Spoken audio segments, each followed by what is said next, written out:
Welcome everyone, and thank you for attending today's webinar, Measuring Storm-Generated Ocean Currents Using the Earth's Magnetic Field. My name is Melissa Rossi. I'm the Director of Marketing and Customer Service for Teledyne Marine Vehicles. I'm going to give you a few housekeeping instructions before I introduce our speakers and we get this presentation started. So in today's session, everyone is going to be in mute mode due to the large audience. If you have any questions about anything you see or hear during the presentation, please submit your questions to us. There should be a question mark or question area on your screen controls. And do that while you think of them so you don't forget what the questions are.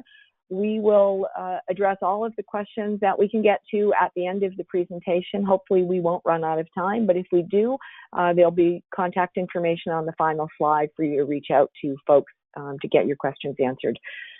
We also have posted 3 handouts that are available through the control panel as well. You can download them at any time during the presentation today. One of them is our general Apex brochure. The other one is our new Apex EM data sheet that's just been completed. We put it there on the site, as well as a case study that was done about 2 years ago in cooperation with the University of Miami Rosenstiel School of Marine and Atmospheric Science that is particularly germane to today's discussion. A note that I always get from everyone is, will they be able to get a recording of today's session? And the answer to that is yes. So about 24 hours after this webinar concludes, you will receive an email that has a link to the recorded session. You'll be able to watch it through that link. So that will be available to everyone after the session's over tomorrow. Then the next important thing that I want to tell you about, a couple of upcoming events that we have. So one is the Teledyne Marine Photo Contest. I just wanted to make everyone aware, Teledyne Marine has launched our annual photo contest. This year we are actually supporting a special cause, Save the Children. So for each qualified photo entry, Teledyne Marine will donate $10 to Save the Children, which is an organization working hard to ensure the health, safety, and psychological well-being of children around the globe. With COVID-19, we've resulted in an enhanced need, particularly for children in underserved parts of the globe. So we are pleased to work in concert with our customers, with all of you, and Save the Children to help meet those critical needs of children around the world. The contest rules can be found on the contest page. A link to that contest can be found on our website. You can see it up on the screen directly. As well, all of the rules and regulations of the contest are on the site. The deadline for submission is August 31st. So we hope you'll participate. Our customers always have the best possible pictures of our equipment at work because you're out there in the field with it. So anything you'd like to submit will benefit not only our ability to see what you're doing, but as well as the Save the Children program. So thank you. In addition, please be sure to check our link landing page, which can be accessed from our website homepage and from many of our social media posts that we do. We have some great topics coming up. Tomorrow, there will be a webinar on DSC Vision, which is revolutionizing dredge operations for anyone that might be interested in marine construction projects. Also, watch for a webinar announcement soon for the Z-Boat 1800T, which is the new Trimble integration. That presentation will be probably later in July. And we have another exciting development, which will be a webinar in August, featuring a glider we call here Silbo. Silbo's just completed an epic journey from Cape Cod to Ireland and then on to the Canary Islands, St. Thomas, and back to Cape Cod, collecting some great stories and a great show of global teamwork and scientific discovery. So that should be a really interesting webinar. So without further delay, I'm going to introduce the team that's going to do your presentation. So Hugh, our first speaker is Hugh Farger. Hugh is our Apex applications engineer and has been with Teledyne in various roles for over 10 years. Hugh has a long science background, starting his career with GEC Research Labs in London, and then moving to the States to work on AI-based search engines at Texas Instruments. However, working with the scientific community to better achieve their goals using the technology provided by Teledyne is Hugh's current focus. Hugh will then be followed by Dan Ryan. Dan Ryan is our Director of Engineering. Dan has been with Teledyne Web Research for 8 years. Dan and his engineering team develop new features and integrate new sensors for our Apex floats, Slocum gliders, and our other underwater vehicles. And bringing our presentation home today will be Brian Leslie. Brian is a software engineer here at Teledyne Marine. Brian graduated from Worcester Polytech Institute with a bachelor's degree of science in software engineer in electrical and computing engineering. Brian has been the primary software engineer for the APF-11 product line for 5 years and designed and integrated EM capability into the Apex flow. I'm going to turn the presentation now over to our team. We would like to thank everyone who signed up to attend this Teledyne webinar on Apex EM floats. There does appear to be interest from many different time zones, so we extend a good morning, afternoon, and evening to everyone online and hope that everyone is keeping well given the current health situation. On the presentation overview slide, so this webinar is really about Apex EM floats, or more explicitly, Autonomous Profiling Explorer electromagnetic floats.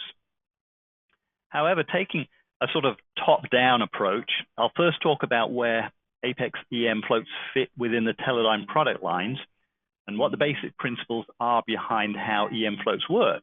I'll also give some example applications, and in particular, as Melissa mentioned, when they were used to analyze the effects of Hurricane Michael back in 2018. Dan Ryan will then talk about Apex EM hardware and operation. And finally, Brian Leslie will finish up talking about how the actual data collection, how the data is collected and how the data is processed. So moving on to the next slide.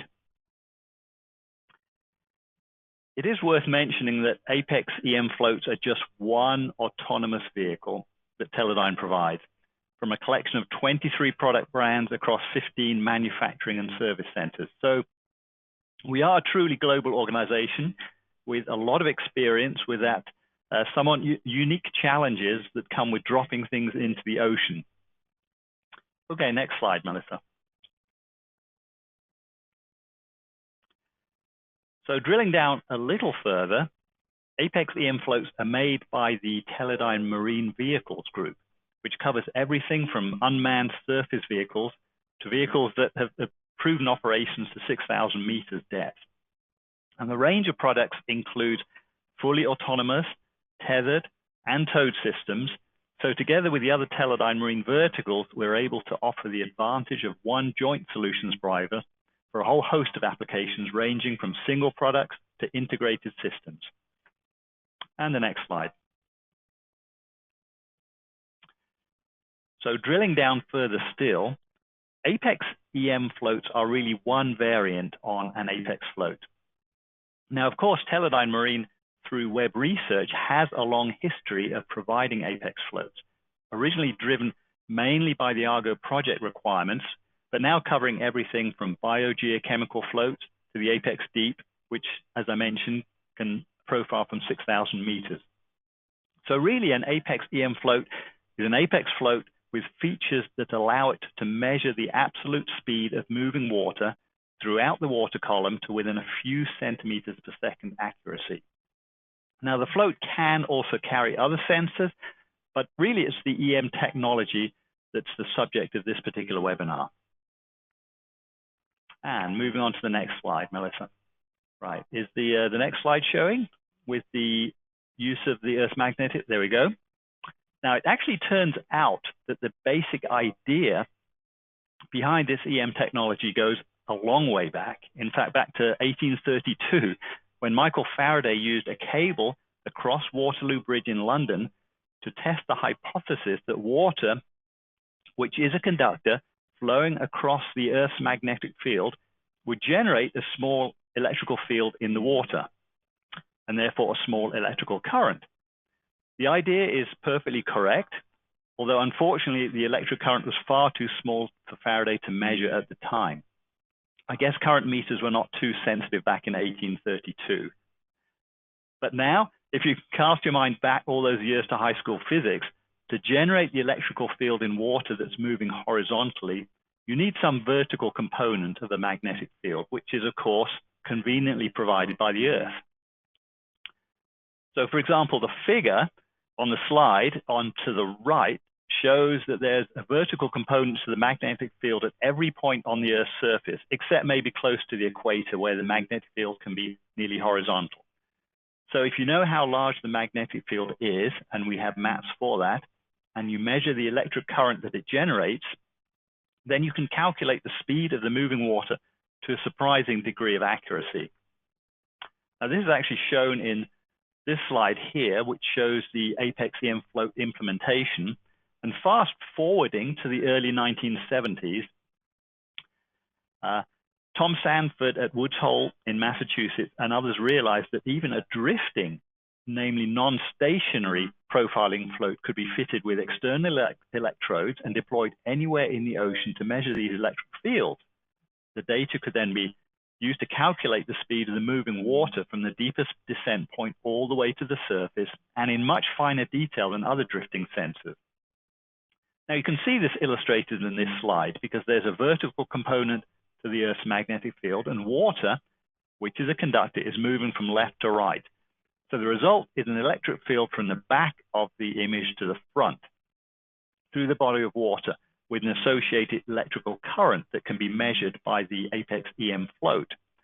Now, of course, the electric current has to flow somewhere, and it actually forms a loop by flowing back through the conductive bottom sediment. Now, this idea was then worked on and really put into practice by a team at the University of Washington Applied Physics Laboratories, working in collaboration with Webb Research, later Teledyne Marine. So a lot of work from the University of Washington APL labs has gone into this.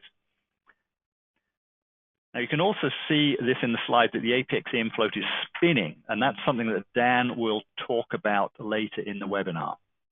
Now you could legitimately ask the question, so why should we be interested in measuring absolute water speeds in such detail? And I'll introduce that with the next slide. And this shows an application to Hurricane Michael in 2018. And hopefully this will illustrate the use and importance of these particular types of floats. This particular diagram shows Hurricane Michael going through the Gulf of Mexico in October 2018. Now, fortunately, a team at the University of Miami had purchased several Apex EM floats a few years prior to this, and had kept them in storage for just such an event. So at very short notice, they were able to deploy the floats by parachute from WC-130J Lockheed Martin aircraft out of Keesler Air Force Base. The floats were deployed just in front of the approaching storm and were programmed to avoid the surface during the worst conditions by only collecting data from below the surface while the storm passed overhead. This is something Dan also will talk about in the next section. Now, all the data was then collected and transmitted from the surface when the storm had passed. As Professor Shea from the University of Miami put it, you have to understand what lies beneath the ocean as the hurricane passes over to better predict how it will behave. Now, this, of course, has enormous implications, since the better you can predict how a hurricane, for example, is going to behave, the better you can manage the evacuation plans when the hurricane finally hits the shoreline. And it's really by measuring water speeds in such fine detail that you can gain this better understanding. Now, next slide, please. So finally, before handing off to Dan, it's probably worth mentioning a few of the other Apex EM float deployments that have taken place over the years. And as you can see, these all emphasize measuring water velocities in detail. The areas where floats have been deployed have also been quite varied. For example, in 2018, the Antarctic Polar Front studies by Helen Phillips and others from the University of Tasmania looked at that meandering circumpolar currents in the Antarctic, whereas studies a lot further north by Eric Kuntz and others at the University of Washington in the Baja California area, they're being used to interpret in data that's already been taken from towed CTD chain surveys. So a lot of interesting applications, and there are many, many more. This is really just scratches the surface. So given that background and the kind of applications this can be put to, I'll now hand off to Dan Ryan, who can go into more of the details of the Apex EM float itself, as well as some of the profiling behavior required to get this needed data. So handing off to Dan. Thank you, Hugh. So Hugh presented the history, science, and some technology used to measure the water velocity, and also some great applications for using the measurements, such as the study of the hurricanes. I'm going to cover the hardware components, the vehicle behavior, the mission types, and the configuration that are used for vehicle control. So on the next slide, please. There are two pieces of visible hardware that characterize EM floats, which are the electrodes and the vanes. So salt water, as Hugh mentioned, that's moving in the Earth's magnetic field generates electric currents. So there's two pairs of electrodes and one ground electrode that's used to measure the electric currents that are diverted around the non-conductivity of the float. In addition, along with the EM data collection, there's an accelerometer magnetometer that also provides measurements, and those instruments are internal to the float. And the vanes are positioned so that the float will rotate as it ascends and descends. And so the rotation is required to separate the field that's created by the moving seawater from the electrode self-potential. And in addition, there are two pairs so that we can get redundant information or the multiple components of the velocity. And as I mentioned, the float rotates as it travels downward and upward through the water column. On the next slide, there are three types of missions that are run by EM floats.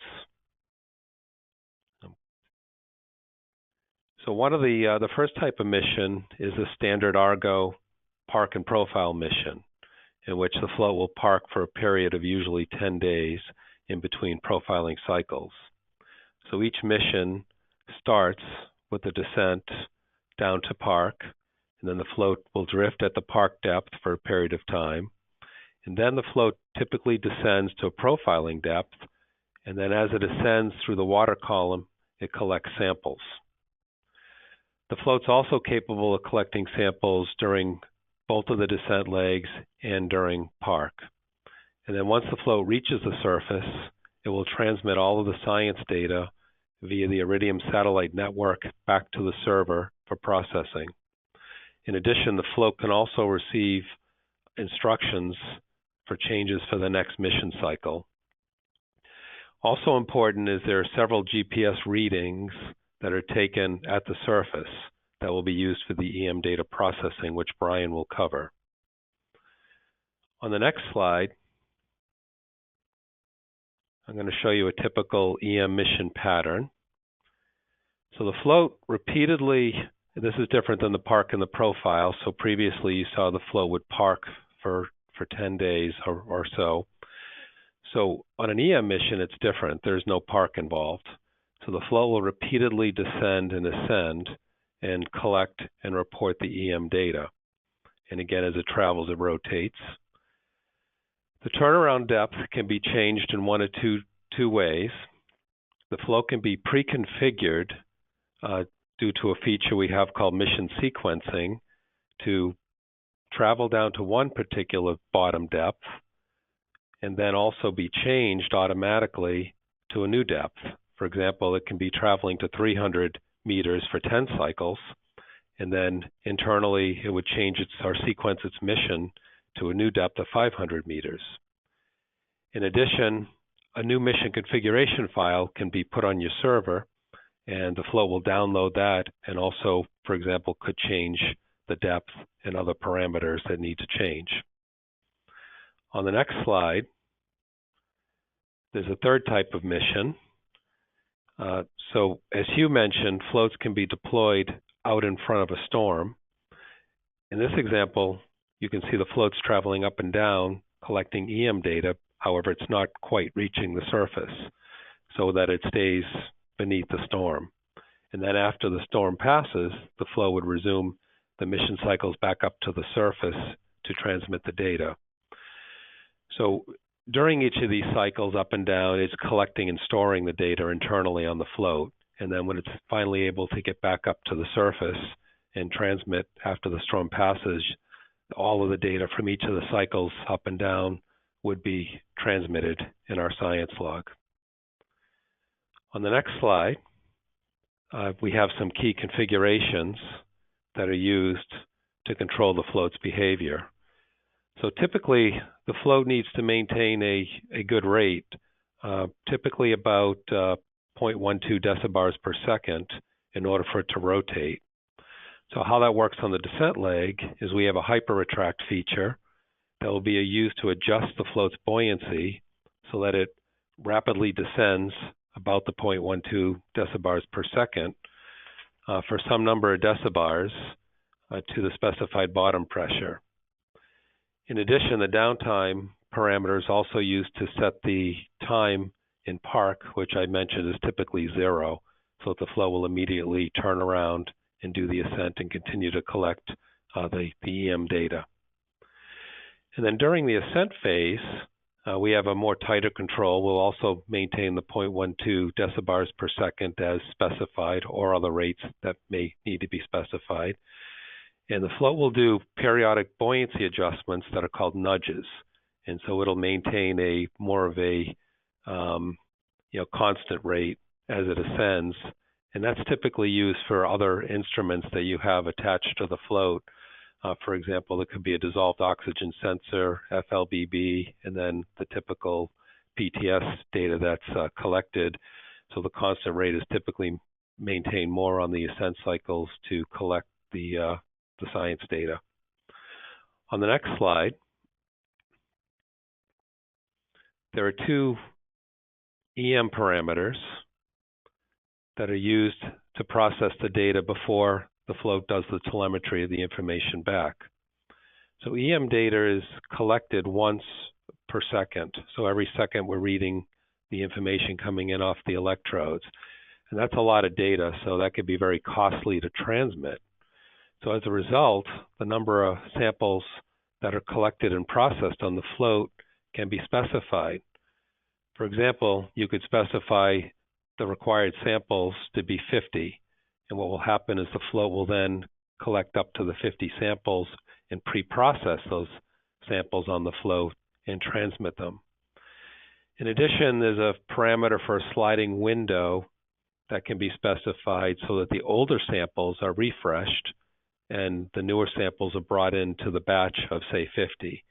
So for example, in that window of 50, if you wanted to discard 25 samples, then as the float collects the next 25 samples, it will pull the older 25 from the data collection, and it will use a set of 25 plus a new set of 25 to then again process on the float the EM information and then transmit that back in the science log.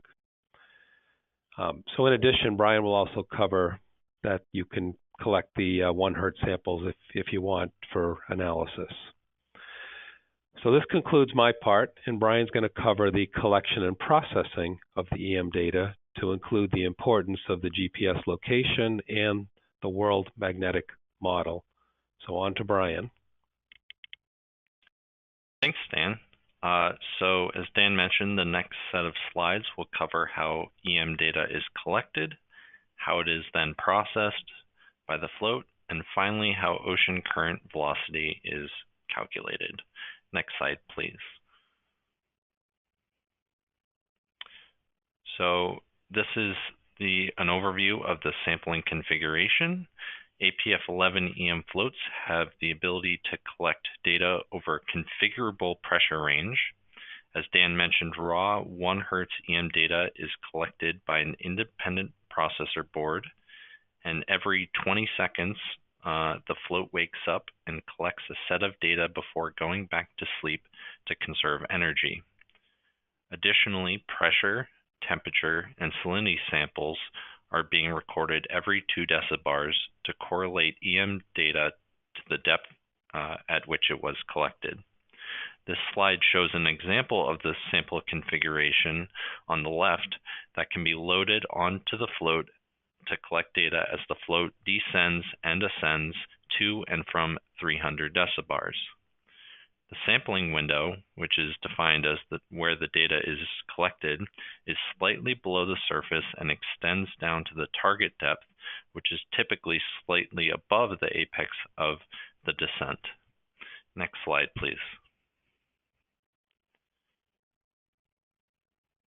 There are some additional sampling configuration parameters that give the ability to obtain the raw EM data by selecting the frequency based on mission cycles and the max pressure to record the raw EM data. Enabling raw data collection gives the ability to obtain high-density sampling near the surface.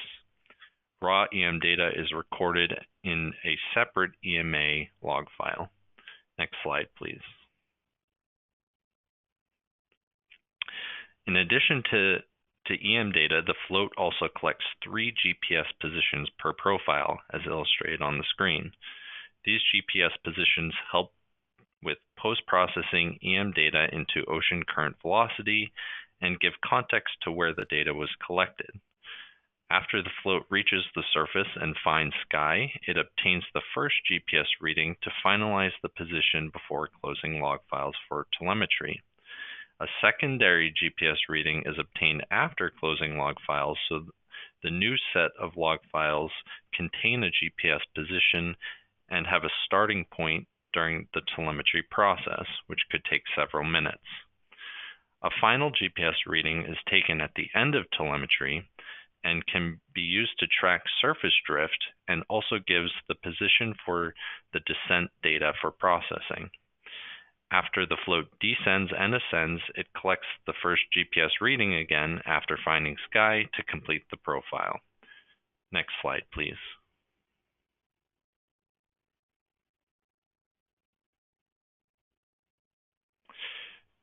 This slide shows the Earth's magnetic model and that it can vary depending on the float's location. The GPS position provides the location so that the ocean current velocity data can be accurately calculated. Next slide, please. The EM float takes the raw Hertz 1 Hertz data collected and creates process records in the science log. This slide shows one example of a single data point as the float descends and ascends. These records contain coefficients for the electrode measurement curves, accelerometer and magnetometer readings, buoyancy positions at the time of measurement, and several other metrics. Next slide, please. After collecting descent and ascent data, the float transmits the science log back to the server. The science log can then be post-processed using a Python script to further calculate a velocity file, which provides ocean current velocity data at various points in the water column. Next slide, please. This slide shows an example of the velocity data for both the descent on the left and the ascent on the right using our shoreside Python processing script. And this completes the process from data collection to data processing to obtain the final ocean velocity using the EM float. And now I'll hand it back to Melissa. Hi, everybody. Thank you for your indulgence in the beginning. Sorry about the little bit of rough start. Please feel free to submit any questions you might have to the team. I'm not seeing any technical questions at the moment, so feel free to go to that same question area and submit a question. The team would be happy to answer it for you. In the meantime, the 5 gentlemen you see on the screen are the vehicles sales team. Regionally, we have in covering EMEA is Valentin Hans, who's the Director of Sales for Europe, the Middle East, and Africa. We have a new regional sales manager actually in the Middle East, Ahmad Javed. He is in Dubai. We have John Ang for APAC, for the APAC region, Mario De La Cruz for Central and South America, and Jamie Carrig for North America. So those folks are always available to answer any questions you have, certainly of a sales nature, availability and whatnot. And you're also welcome to contact myself. If you have technical questions, I will pass them along to the technical team and they'll contact you directly with any answers you might have there. So I do have a question from Gary. Does the rotation rate of the float matter? And that's for our team here.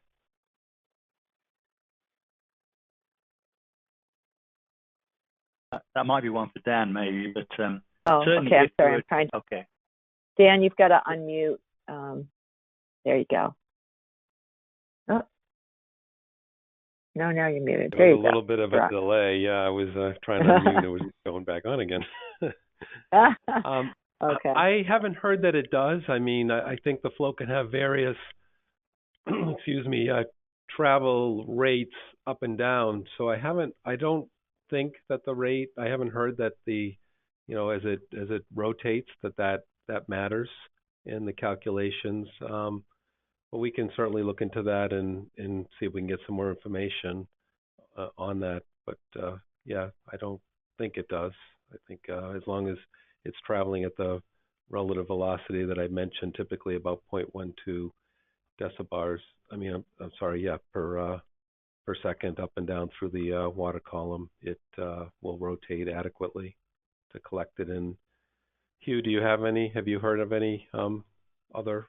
I mean, there is certainly a minimum rotation rate below which you're not going to be able to distinguish the background to the current you're actually measuring. But certainly the ascent rates would achieve, that you mentioned, would achieve that minimum rotation rate. But because I've looked at this even with other things like gliders, for example, moving those in a rotating circle to try and get that rotation rate up. So as long as it's above the minimum, I think you're fine. You can distinguish the background to the current you're actually measuring. Okay. I have another question. Is the preferred creation of the velocity files done by the WMM or the IGRF? It can be either. The World Magnetic Model was being used originally, but actually APL-UW has switched over to the other model. So both of them are adequate. The data that is refreshed and collected. And then Brian, I think there was something about the age of, one of them is how it's collected. Do you recall that?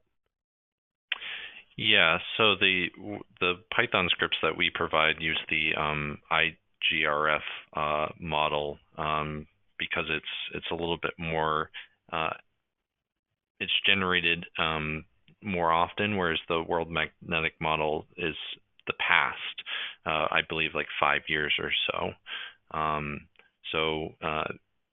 That we use the IGRF model for velocity calculation. Any other questions? I don't see any other listed here. Would anybody else like to submit a question? Oh, here we go. At the start of the presentation, you said it measured absolute velocity, but the example was shown as a vector. Does it provide a vector? I mean, the one reason you take GPS measurements at the surface and then can find the drift between those 2 points enables you to get the absolute velocity. So when it's actually ascending and descending, you're looking at the shear, but then with those surface points, then you can translate that into the absolute velocity. And that's something Brian might want to follow up as well on that. Yeah, no, I think that's exactly right.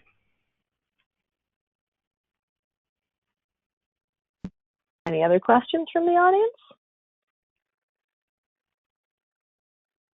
Okay. I don't see any, so I think we are all set. We want to thank all of you for attending today. Again, if you do think of another question or have some technical questions about the float or the data that's collected from it, please feel free to reach out to any of us, and we'll be happy to get that answer to you in the meantime. All right. Thank you, everybody, for your time today. I hope everybody is safe, and we hope to see you in person at some point in the near future. All right. Take care, everyone. Thank you. Thank you.